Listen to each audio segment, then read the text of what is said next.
今天我们做一个凉瓜炒牛肉啊，牛肉的话我们注意一下牛肉的一个切微哦，就是逆纹切，不要顺纹切哦。顺纹切的话，它吃起来的口感会比较韧的。我们逆纹切的话，就把它那个鸡肉的一个切微切断，这样的话它炒出来腌制出来的一个口感没有那么韧。我们把它改刀切成2毫米的一个薄片。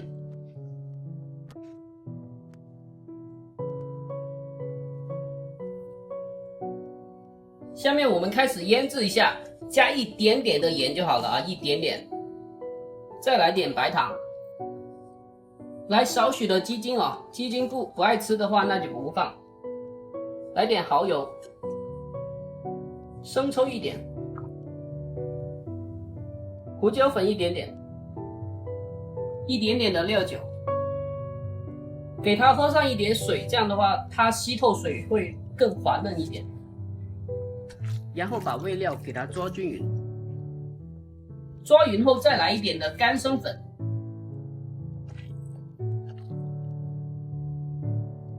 最后封油，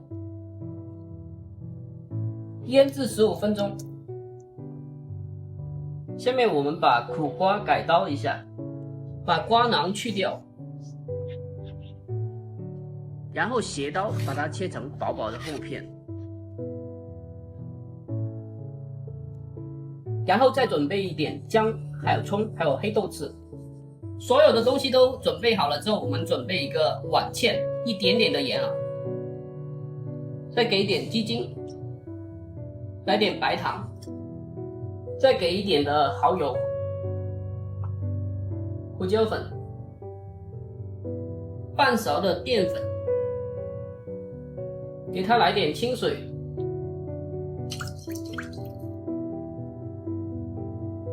下面我们把苦瓜焯一下水，加一点白糖，再加一点盐，增加它的一个底味。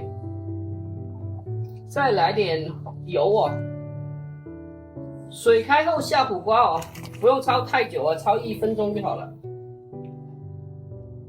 水开后1分钟，断生后捞出。下面我们热锅凉油。加我们的一个牛肉，在酒店的话，我们都是用低油温过一遍，也就是拉油，这样的话会更加好。但是在家里的话，我们大火煸炒一下就可以了。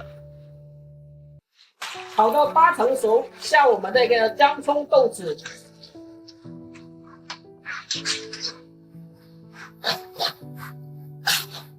再下我们的苦瓜。最后加入我们的一个味汁，出锅前来少许的明油翻炒均匀，最后出锅中盘。就这样一道非常美味的一个家常菜就制作完成了。喜欢的双击收藏，我们下期再见。